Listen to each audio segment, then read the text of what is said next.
الحمد لله نحمده ونستعينه ونستغفره ونؤمن به ونتوكل عليه ونعوذ بالله من شرور أنفسنا ومن سيئات أعمالنا من يهده الله فلا مضل له ومن يضلله فلا هادي له ونشهد أن لا إله إلا الله وحده لا شريك له ونشهد أن سيدنا ومولانا وملجأنا ومأوانا محمدا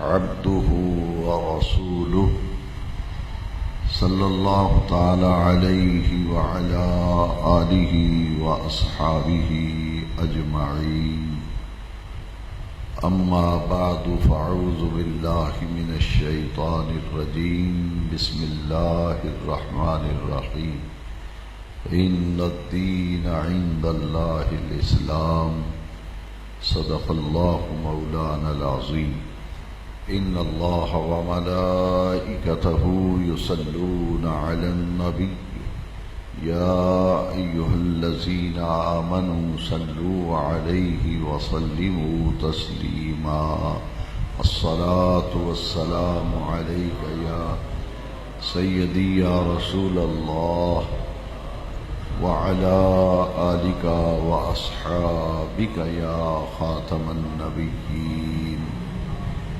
ایک دفعہ پھر محبت سے بارگاہ رسالت میں ہدیہ درود و سلام پیش فرمائیں۔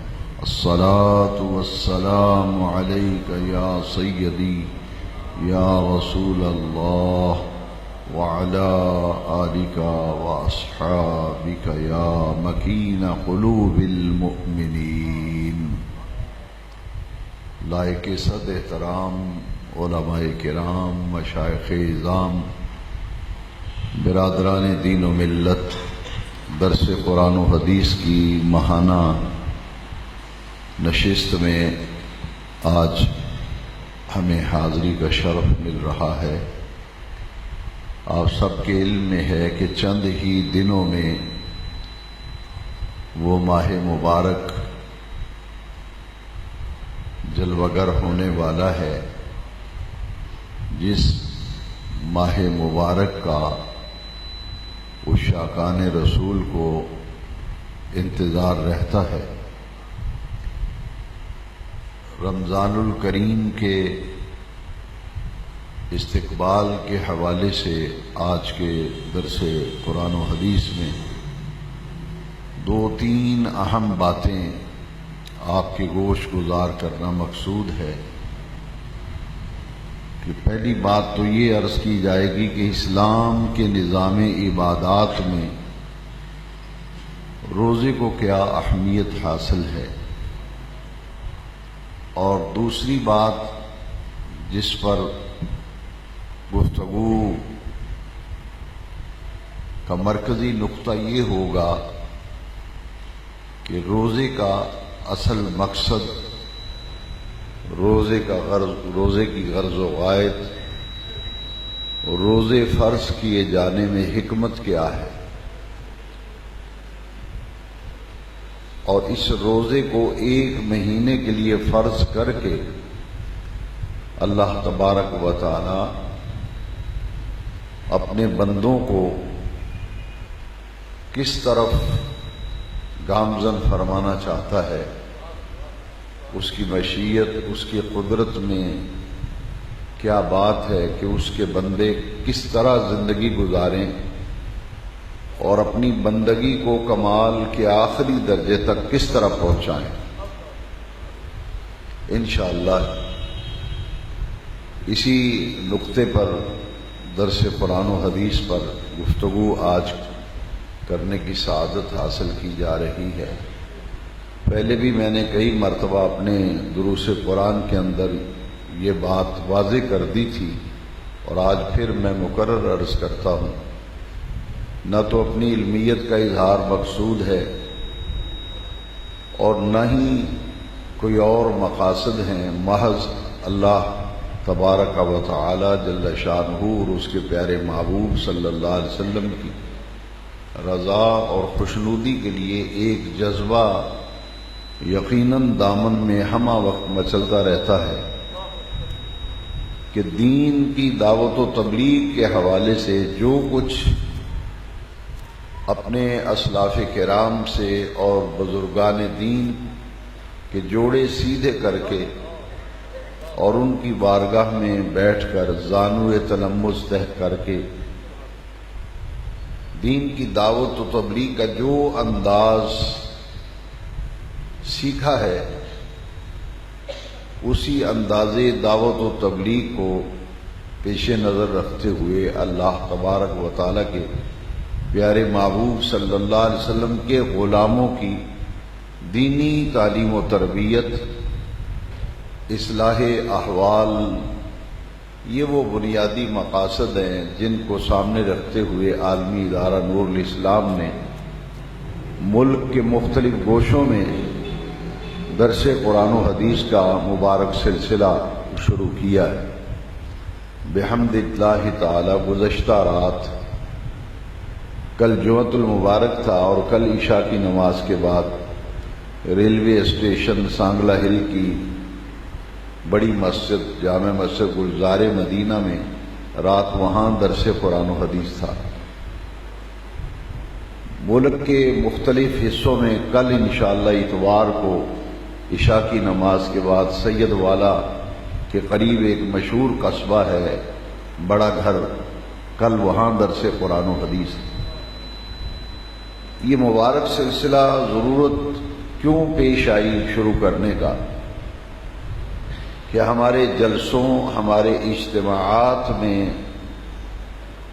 جس نہج پہ گفتگو کی جاتی ہے اور جو انداز دین کی دعوت و تبلیغ کا اختیار کیا جاتا ہے، اس کے نتیجے میں یہ دیکھا گیا اور مشاہدہ کیا گیا کہ پڑھے لکھا طبقہ جو ہے، بالخصوص کالجوں یونیورسٹیوں میں پڑھنے والے طلباء اور جو تعلیم یافتہ طبقہ ہے، ملازم پیشہ لوگ ہیں جو اعلیٰ تعلیم حاصل کرنے کے بعد اہم عہدوں پر بیٹھ کر کام کر رہے ہیں، وہ ہمارے مسلک کے اجتماعات اور محافل میں جانے سے گریز کرتے ہیں، اور ان کا رجحان جب دیکھا کہ دوسرے لوگوں کی طرف بڑھتا چلا جا رہا ہے تو اس عاجز نے یہ ریسرچ کی کہ اس کی کیا وجہ ہے کہ لوگ کیوں متوجہ ہوتے ہیں۔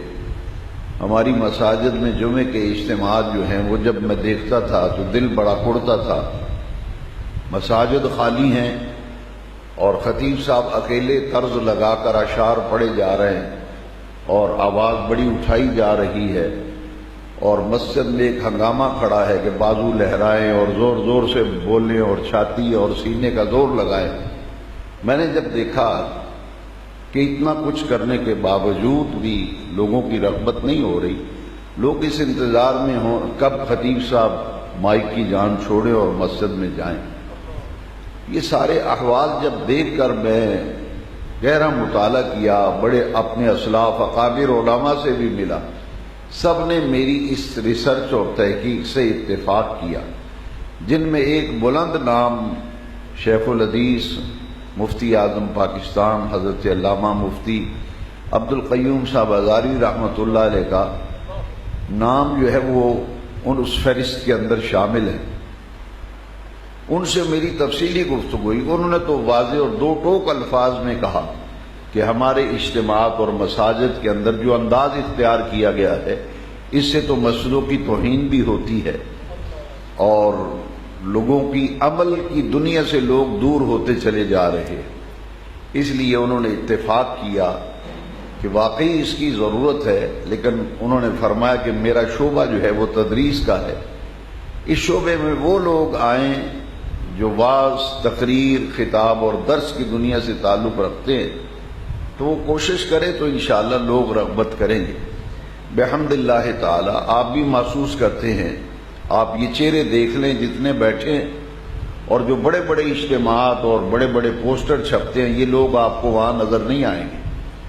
اس کی وجہ یہ ہے کہ مجھے کئی دوستوں نے یہ کہا کہ اس سے آگے بھی کوئی دین ہے یا دین یہیں رک گیا ہے، کہ ہر جمعے کے اندر ایک ہی بات توا لگایا جا رہا ہے، ایک ہی ہر جمعے کے اندر کسی نہ کسی کے خلاف تقریر کی جا رہی ہے، جذبات کو بھڑکا کر پکڑو اور یہ کر دو اور وہ کر دو کا ہنگامہ ہے۔ اس سے آگے بھی دین ہے یا صرف یہی دین رہ گیا ہے؟ الحمدللہ اس کا نتیجہ یہ ہے کہ رات کے درس میں بھی مجھے برملا پڑھا لکھا طبقہ، انہوں نے مجھے کہا کہ یہ چہرے جو نظر آ رہے ہیں یہ جلسوں میں نظر نہیں آتے۔ کم از کم یہ ہے کہ کچھ نہ کچھ جس درجے میں جو کچھ سیکھا ہے وہ تو لوگوں کو بتایا جائے۔ اس لیے آج میں انشاءاللہ العزیز کوشش یہ کروں گا کہ مختصر وقت کے اندر وہ اصل پہلو جو میں نے بزرگوں کے قدموں میں بیٹھ کر سیکھا ہے وہ میں آپ تک منتقل کر دوں۔ میں بھی یہ سنتا ہوں کہ روزہ رکھنے کی یہ فضیلت ہے، اتنا ثواب ہے، اور یہ روزے رکھنے چاہیے، نفلی روزے بھی رکھنے چاہیے کہ ان کا بہت فائدہ ہے۔ لیکن میرے والد گرامی حضرت محدث عبدالوی علیہ رحمہ نے دورہ تفسیر قرآن کے اندر ان آیات میں جن میں روزے کی فرضیت کا ذکر ہے جب گفتگو فرمائی تو اتفاق سے ایک مجسٹریٹ اپنے کسی ذاتی کام سے آئے تھے، وہ کلاس لگی تھی، وہ چپ کر کے بیٹھے رہے اور سنتے رہے۔ تو میں نے دیکھا کہ یہ لوگ تو کسی عالم سے متاثر ہوتے نہیں، ان کا اپنا ایک ذہن ہوتا ہے، مگر اس نے اپنی بات تو جو کرنی تھی وہ بعد میں کی، مگر اس نے ایک بات کی، اس نے کہا کہ روزے کی مقصدیت اور معنویت کے اعتبار سے آج میں نے جو گفتگو آج کلاس کے اندر سنی ہے، میری اتنی عمر ہو گئی ہے میں نے یہ انداز آج تک کہیں سے سنا ہی نہیں۔ وہ بات میرے دل میں بیٹھ گئی اور الحمدللہ میں یہ کوشش کرتا ہوں کہ اسی نہج پہ بات کی جائے۔ میں یہ عرض کرنا چاہوں گا کہ سب سے پہلے تو یہ سمجھیں کہ اللہ کے نزدیک پسندیدہ دین دین اسلام ہے۔ میں نے جو آیت کریمہ پڑھی، ان الدین عند اللہ الاسلام، اس وقت جتنے بھی نظام حیات ہیں، یہ سیاسی نظام دیکھ لیں، ملک کا دیکھ لیں، دیگر ممالک کے اندر، اسلامی ممالک میں جو نظام حکومت قائم ہے، کہیں بھی آپ کو دین نافذ نظر نہیں آئے گا۔ جتنے ممالک ہیں دنیا میں، 60 سے زیادہ مسلم ممالک ہیں، ان میں سے کسی ایک ملک کے اندر بھی آپ کو دین بطور نظام حکومت کہیں نظر نہیں آئے گا۔ آپ دیکھ لیں مکہ مکرمہ، مدینہ منورہ، جسے حجاز مقدس ہم کہتے ہیں، لوگ سعودی عرب کہتے ہیں، حجاز مقدس میں کیا دین نافذ ہے؟ کیا دین تخت پہ ہے وہاں؟ اس کی وجہ یہ ہے کہ دنیا میں جتنے بھی نظام حیات قائم ہیں اور جن کی طرف مسلمانوں کی رغبت ہے، اس کے اندر تو نجات سرے سے ہے ہی نہیں۔ نجات اگر ہے اور انسانیت کی تمام تر ضروریات کی کفالت اگر کوئی دین کرتا ہے تو پوری روئے زمین پر صرف ایک دین ہے، وہ دین اسلام ہے۔ میرے قائد محترم علامہ شاہ نورانی رحمۃ اللہ علیہ فرمایا کرتے تھے، اہل سنت دے رہے ہیں ہر طرف کامل پیام، دین و دنیا میں کافی ہے کملی والے کا نظام۔ دین و دنیا میں کافی ہے کملی والے کا نظام۔ ان الدین عند اللہ الاسلام، کہ اللہ کے نزدیک ادیان عالم پہ نظر ڈالیں، ان میں سے دین اسلام جو ہے یہ اللہ تعالیٰ کی بارگاہ میں پسندیدہ دین ہے۔ اور یاد رکھیے قبر کے اندر جو 3 سوال کیے جاتے ہیں، ان میں سے ایک سوال دین کے حوالے سے ہے۔ میرے آقا کریم علیہ السلام نے فرمایا، اذا وضع العبد فی قبرہ، جب آدمی قبر میں دفن کیا جاتا ہے، قبر میں لٹایا جاتا ہے، جاء ملکان فیقعدانہ، 2 فرشتے قبر میں آ جاتے ہیں، اسے اٹھا کر بٹھا دیتے ہیں۔ ہم قبر میں لٹائے، آئے واپس، فرشتے آئے، انہوں نے اٹھا کے بٹھا دیا اور بٹھا کر اس سے پوچھا، من ربک، تیرا رب کون ہے؟ دوسرا سوال ہوگا ما دینک، تیرا دین کیا ہے؟ تیسرا سوال ہوگا نبی کریم رؤوف الرحیم علیہ افضل الصلاۃ والتسلیم کی زیارت کرائی جائے گی اور پوچھا جائے گا ما کنت تقول فی حق ھذا الرجل، اس ہستی پاک کے بارے میں دنیا میں کیا کہا کرتا تھا؟ تین سوالوں میں سے میں ایک سوال لے رہا ہوں دین کے حوالے سے۔ ما دینک، تیرا دین کیا ہے؟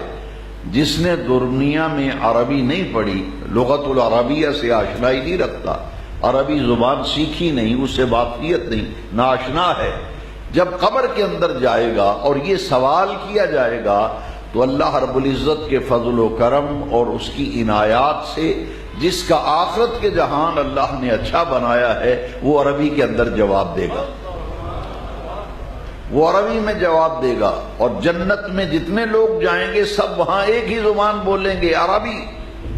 جس نے یہاں نہیں سیکھی وہ بھی جنت میں عربی بولے گا، قبر کے اندر عربی میں جواب دے گا۔ حدیث شریف میں ہے کہ جب یہ پوچھا جائے گا ما دینک، تیرا دین کیا ہے، تو وہ بڑی لجاجت کے ساتھ جواب دے گا دینی الاسلام، میرے دین کے بارے میں پوچھنے والوں میرا دین دین اسلام ہے، اللہ کے نزدیک پسندیدہ دین ہے۔ اب آئیے ذرا کہ ہم سب اپنے اپنی ذمہ داریوں کو سمجھتے ہوئے اس بات پر غور کریں کہ پورا دین اسلام جو ہے نبی کریم علیہ السلام نے فرمایا کہ اسلام کی عمارت جو ہے وہ 5 ستونوں پر کھڑی ہے۔ 5 پلرز ہیں اسلام کے، 5 ستون جن پر پوری اسلام کی عمارت کھڑی ہے۔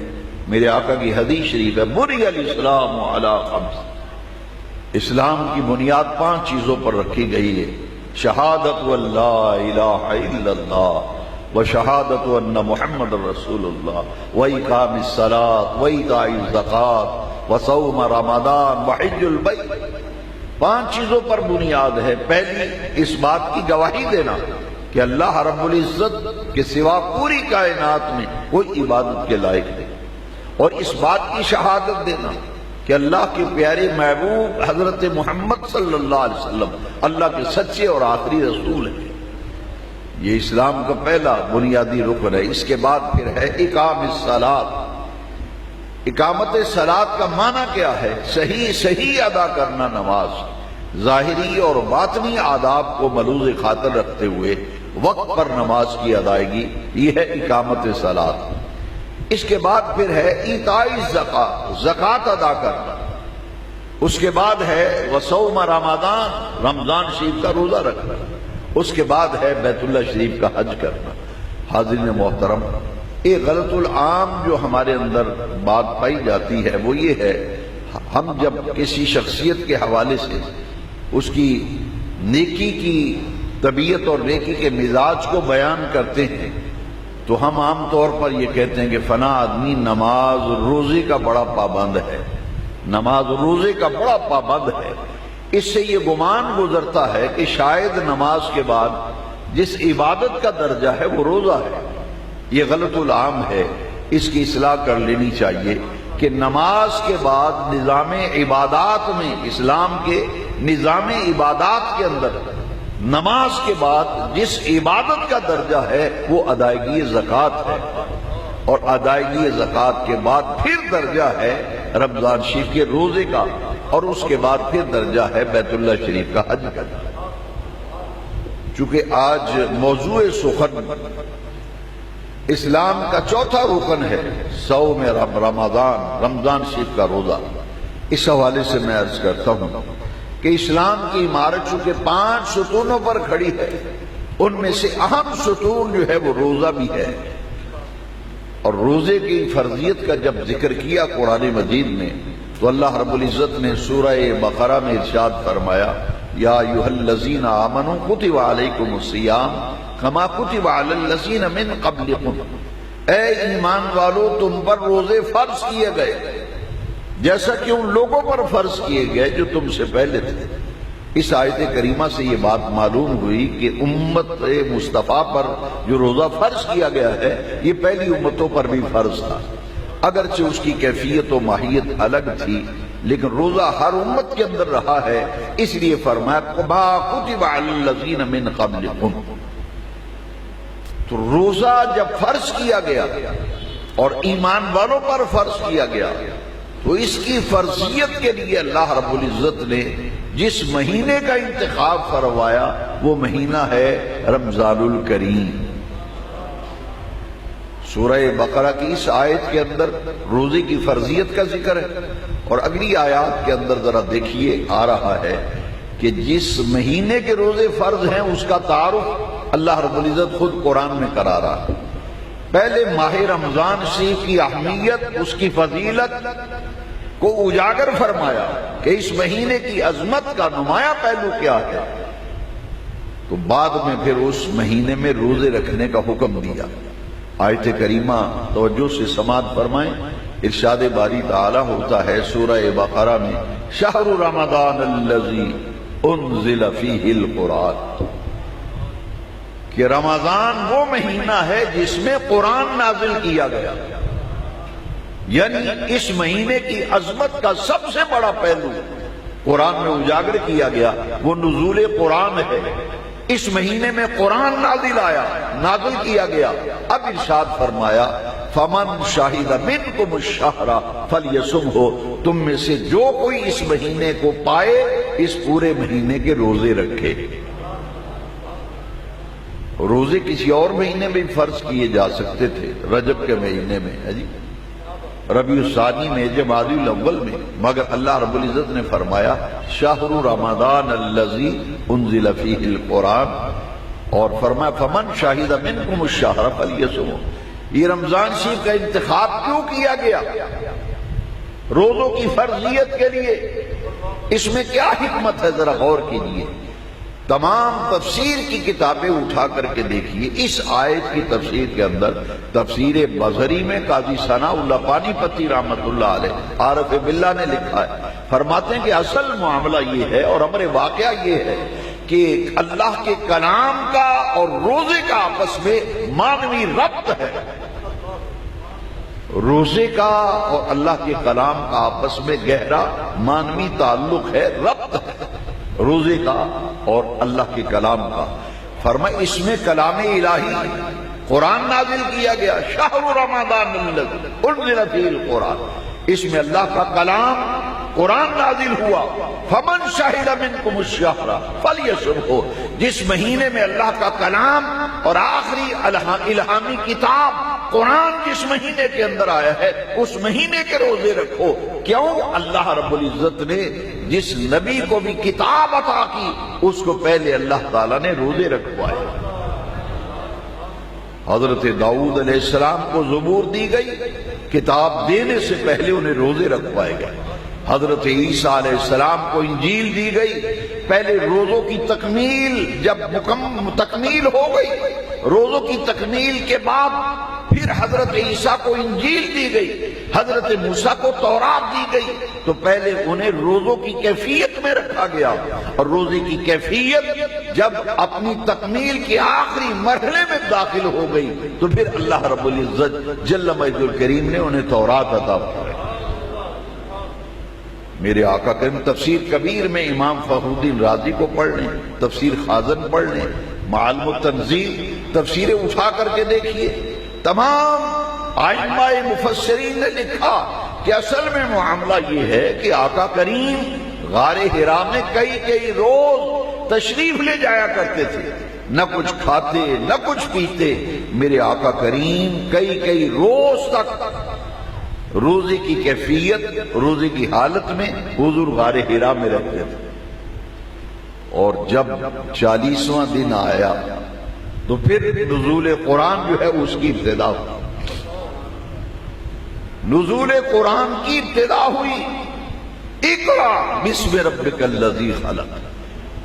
تو مفسرین فرماتے ہیں کہ میرے آقا کریم علیہ السلام کا جمال فاقہ مستی اللہ تبارک و تعالیٰ کو پسند آیا، اور روزہ پھر اس امت پر جو روزہ فرض کیا گیا ہے یہ نبی کریم علیہ السلام کی غار حرا کی جمال فاقہ مستی جو ہے اس کا مظہر امت مصطفیٰ کو روزہ دے کر کیا گیا۔ یہ حضور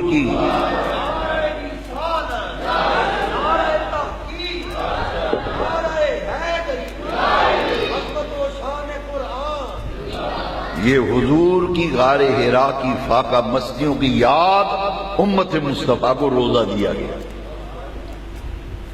اب بڑے غور سے سنیے، میں ذرا ترتیب سے آ رہا ہوں۔ آپ نے دیکھا کہ رمضان شریف میں آپ دن کو روزہ رکھتے ہیں اور شدت کی گرمی کا موسم، دن بھر روزہ، بھوک اور پیاس، اور پھر کیا معاملہ ہے؟ پھر یہ ہے کہ آپ افطاری کرتے ہیں، مغرب کی نماز پڑھتے ہیں، پھر کھانا تناول فرماتے ہیں، پھر عشاء کا وقت ہو جاتا ہے، عشاء کی نماز پڑھنے آتے ہیں، پھر آپ تراویح کے اندر ہاتھ باندھ کر قرآن سنتے ہیں۔ دن بھر روزہ رکھا، رات کو تراویح کے اندر قرآن سنا۔ اب میں جو بات آپ کو واضح کرنا چاہتا ہوں کہ روزے کا اور اللہ کے کلام کا گہرا معنوی ربط ہے۔ اے دن بھر روزہ رکھنے والوں، تمہاری روح مزکا، مصفا، مسجع ہو چکی ہے۔ تمہاری روح روزے کی وجہ سے اس کیفیت میں آ گئی ہے کہ محراب میں مسجد کے مصلی پر ایک شخص قرآن پڑھ رہا ہے، تم پیچھے ہاتھ باندھ کر کھڑے ہو جاؤ۔ جب قرآن پڑھا جائے گا تو قرآن کا نور سماعت کے ذریعے تمہاری روح کے اندر اتر جائے گا۔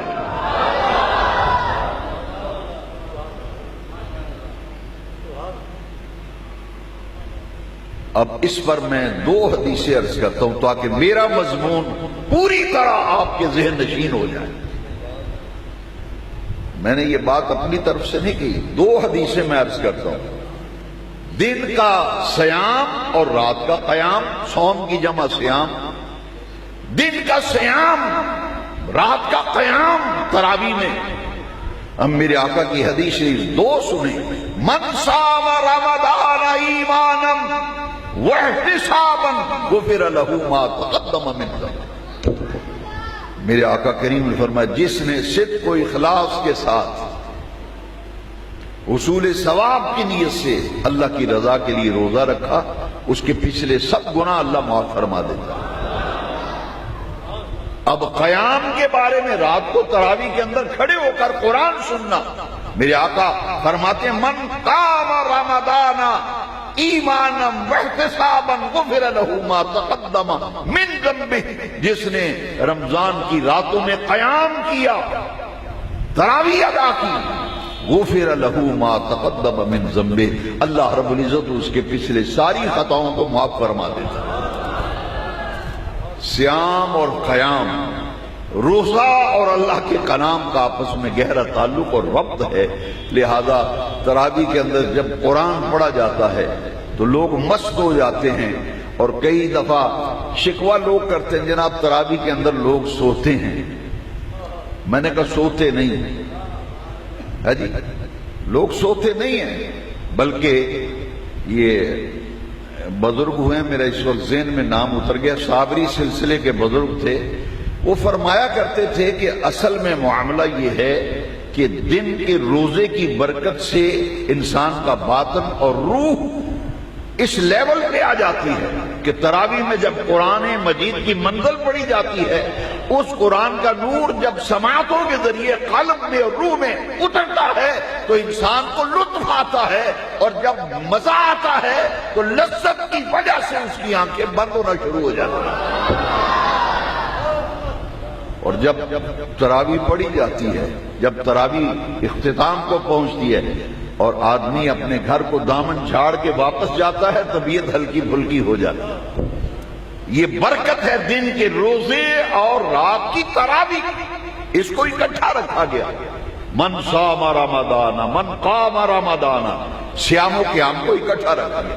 اب آئیے حضرات، اگلی بات جو میں نے کہا تھا کہ مرکزی نقطہ میرے آج کے درس قرآن کا وہ ہے کہ روزے کی مقصدیت اور معنویت، کہ یہ بھوک اور پیاس، بھوکا رہنا، پیاسا رہنا، شادی شدہ آدمی کا وظیفہ زوجیت سے بچانا اپنے آپ کو، 3 باتوں سے بچنے کا نام روزہ ہے، چوتھی تو شاید کوئی نہیں۔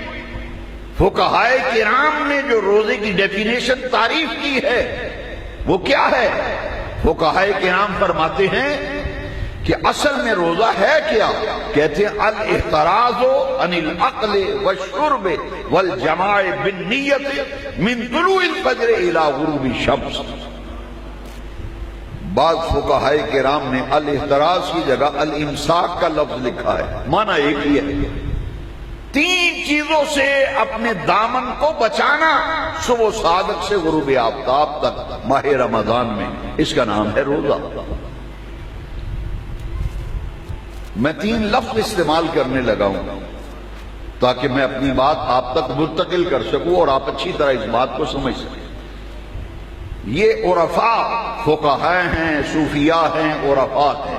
اب جو بات آپ کو سنانے لگا ہوں یہ عرفاء کی بات ہے، یہ صوفیاء کی بات ہے۔ صوفیاء اور عرفاء فرماتے ہیں کہ روزہ اس کی حقیقت کیا ہے، اس کی مقصدیت کیا ہے، روزے کی معنویت کیا ہے۔ وہ فرماتے ہیں کہ تین باتوں سے بچنے کا نام روزہ ہے، کھانا، پینا، وظیفہ زوجیت شادی شدہ آدمی کا۔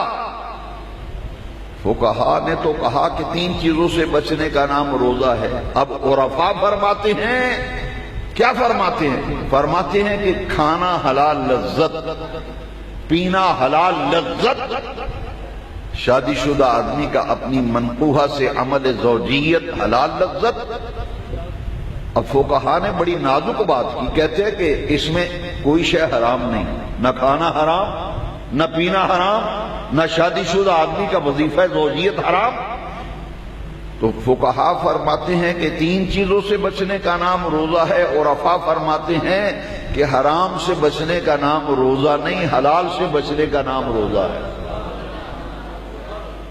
تینوں چیزیں حلال، ان میں تو حرام ہی کوئی نہیں۔ چاہیے تو یہ تھا کہ اللہ تبارک و تعالی مشق کرنا چاہتا ہے تو کسی حرام شے سے بچا دیتا، کیا ہو ایک مہینے کے لیے حرام سے بچو تاکہ تمہیں پریکٹس ہو جائے کہ آئندہ پھر تم حرام سے بچتے رہو۔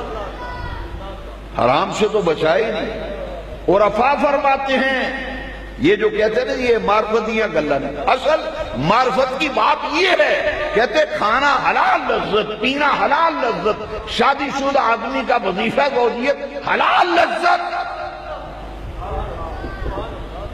تو حلال سے بچنے کا نام روزہ ہوا۔ کیوں بچایا ایک مہینے کے لیے؟ خبردار صبح صادق سے غروب آفتاب تک تینوں حلال چیزوں کو چھوڑ دو۔ کیوں چھوڑے؟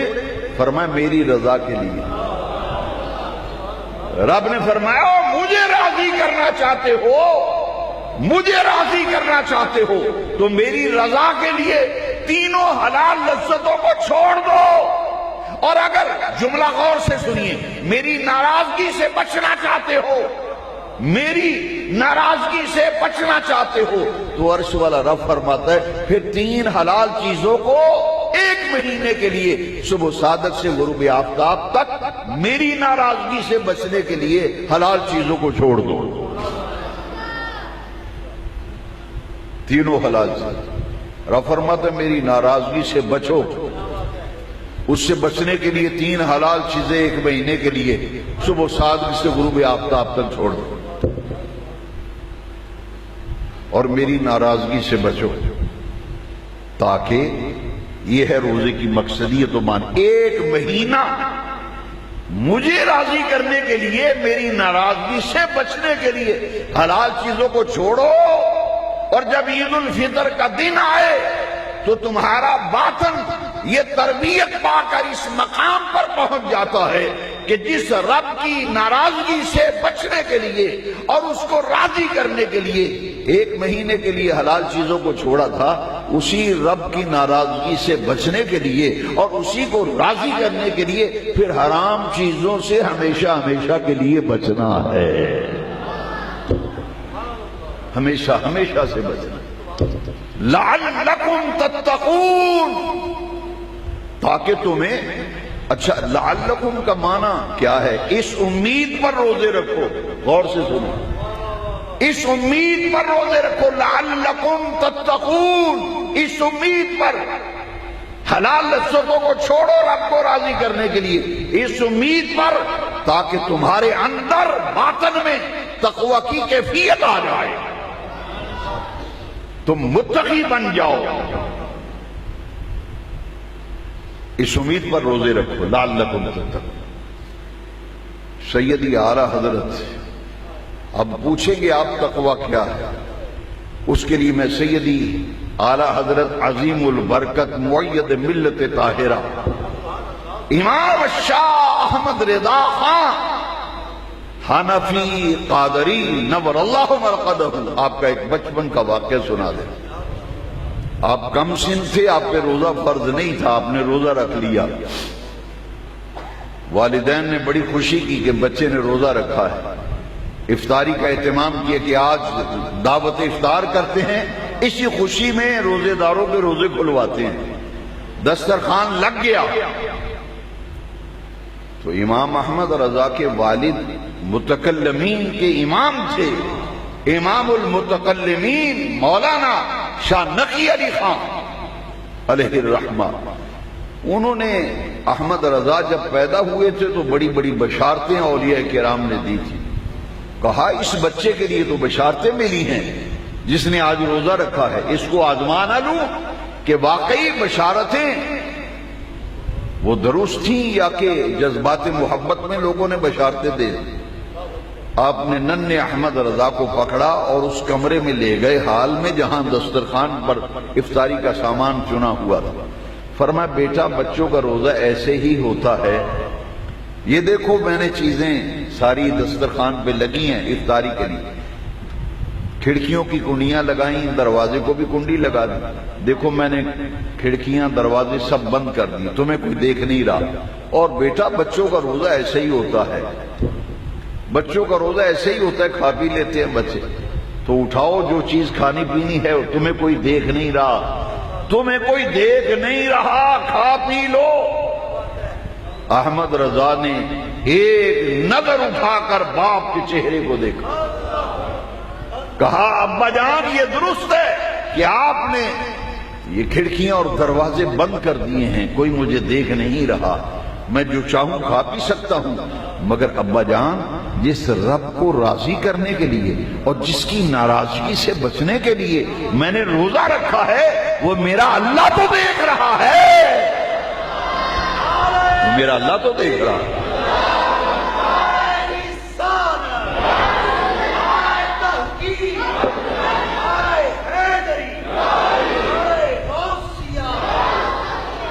روزے کے اندر ریاکاری نہیں، ہاں جی، مفسرین فرماتے ہیں یہ واحد عبادت ہے جس کے اندر ریاکاری، نماز میں ریاکاری آ سکتی ہے، دکھاوے کی نماز پڑھ سکتے ہیں، جوتے چرانے والا آیا وہ پکڑا گیا تو نماز میں بھی شامل تھا، وہ پکڑ لیا گیا، وہ جوتے چرانے آیا تھا کہ جب امام سلام پھیرے گا جوتا پہلے تاڑ لیا، جب سلام پھیرے گا تو جوتا اٹھا کے بھاگ جاؤں گا۔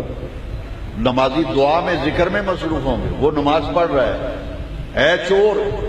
اسی طرح سحری کو تو ہر کوئی کھا رہا ہے، افطاری کے وقت ہر کوئی کھا رہا ہے، فرمایا روزہ ایک ایسی عبادت ہے جس کے اندر ریاکاری نہیں، کیونکہ ساری افطاری ہر کوئی کھا رہا ہے۔ اسی لیے اللہ رب العزت نے فرمایا الصوم لی وانا اجزی بہ، روزہ میرے لیے ہے اور اس کی جزا میں خود دیتا۔ ریاکاری کیوں نہیں؟ سنیے، یہ دلیل سے بات کی ہے اور فرماتے ہیں یہ ہے کہ اکیلا بندہ کمرے میں بیٹھا ہو، اکیلا کمرے میں بیٹھا ہو، روزہ رکھا ہو رب کو راضی کرنے کے لیے، روزہ رکھا ہو رب کی ناراضی سے بچنے کے لیے، عبادت سمجھ کر وہ اکیلا بیٹھا ہوا ہے، پانی کی سرائی پڑی ہے، وہ اس کی طرف نگاہ اٹھا کے بھی نہیں دیکھتا، کیوں؟ وہ کہتے یار میرا تو روزہ ہے۔ روزہ ایک ایسی عبادت ہے جو انسان کو مشق میں سے گزارتا ہے کہ حلال چیزوں کو رب کے لیے چھوڑا ہے تو اے بندہ خدا پھر عزم کر، ارادہ کر، اللہ کی توفیق مانگ، پوری زندگی پھر حرام سے بھی اپنے دامن کو بچانا۔ اور اسی لیے میرے آقا نے روزے کا اجر بیان فرمایا کہ جنت کے 8 دروازے ہیں، ان میں سے ایک دروازہ باب الریان ہے جو صرف روزے داروں کے لیے خاص ہے، اس دروازے میں سے صرف روزے دار داخل ہوں گے۔ کوئی اور داخل نہیں ہوگا۔ باب الریان، تر و تازگی والا دروازہ، شگفتگی اور شادابی والا دروازہ، وہ روزے دار کے لیے رکھا ہے۔ شہید کو بھی جنت میں دیدار الہی نہیں ہوگا، کیونکہ شہادت کے وقت شہید دیدار الہی کی لذت حاصل کر چکا ہوتا ہے، اس لیے شہید بھی جنت میں اس کو دیدار الہی نہیں ہوگا۔ صرف روزے دار ہے جو جنت میں بغیر حجاب کے اللہ کا دیدار کر رہا ہوگا۔ شہر رمضان الذی انزل فیہ القرآن۔ حاضرین محترم، روزہ ایک ایسی عبادت ہے اور ماہ رمضان کی آمد ہے، یہ وہ مبارک مہینہ ہے جس کو صوفیاء نے کہا یہ نیکیوں کا موسم بہار ہے، یہ نیکیوں کا موسم بہار ہے۔ باقی مہینوں میں ایک نفل پڑھا تو ایک نفل کا ہی ثواب ملا، رمضان شریف میں اگر ایک نفل پڑھا تو فرض کا ثواب ملا، اور ایک فرض اگر رمضان شریف کے علاوہ ادا کیا تو ایک فرض کا ثواب۔ ماہ رمضان میں اگر فرض ادا کرو گے ایک ثواب ملے گا 70 فرضوں کا۔ اس میں مومن کا رزق بڑھایا جاتا ہے، یہ رحمت لاتا ہے، برکت لاتا ہے، خیر لاتا ہے، سلامتی لاتا ہے، شفا لاتا ہے۔ یہ ماہ مبارک رمضان الکریم، اس کی آمد ہے۔ ہمیں عزم کرنا چاہیے، ارادہ کر لینا چاہیے کہ اس ماہ رمضان کریم کو زندگی کا آخری رمضان سمجھ کے گزاریں۔ اپنی اصلاح، اپنی تربیت کا موقع رمضان شریف میں ملتا ہے۔ نمازیں باجماعت اور کھانے پینے کے اوقات کی پابندی، اور فجر کے بعد مساجد کے اندر دین سیکھنے کے لیے درس، تو یہ موقع پھر اسے غنیمت سمجھنا چاہیے۔ اس مبارک مہینے کا استقبال کیسے کرنا ہے؟ نعرے لگا کے نہیں، جوش و جذبے سے نہیں۔ یہ بات بھی صوفیاء نے لکھی۔ اس سے 15 دن پہلے ایک رات اللہ نے رکھ دی شب برات، رمضان کے آنے سے 15 دن پہلے ایک رات دے دی شب برات۔ مولا علی اس حدیث کے راوی ہیں، حضور نے فرمایا جب شعبان کی 15ویں رات آئے، فرمایا قوموا لیلہا وصوموا نہارہا، رات کو قیام کیا کرو، دن کو صیام۔ شب برات کو صوفیاء فرماتے ہیں کہ 15 دن بعد جو مہمان آ رہا ہے اللہ اس کا 15 دن پہلے استقبال کرا رہا ہے۔ 15 دن پہلے ماہ رمضان کا استقبال شب برات، یہ رمضان شریف کا استقبال ہے۔ کیسے؟ صوفیاء فرماتے ہیں کہ سرور عالم صلی اللہ علیہ وسلم کے ارشاد اور حدیث کے اندر حکمت یہ ہے کہ اے غلامان مصطفیٰ، اے عشاقان رسول، شب برات کو رات کو قیام کر کے رمضان کی تراویح کے لیے تیار ہو جاؤ، اور شعبان کی 15 تاریخ کا روزہ رکھ کے رمضان کے روزوں کے لیے تیار ہو جاؤ۔ یہ خیر و برکت کا منبع آ رہا ہے مہینہ۔ اللہ رب العزت مجھے اور آپ کو اس مہینے کی برکتیں اپنے دامن میں سمیٹنے کی توفیق عطا فرمائے۔ وآخر دعوانا ان الحمد للہ۔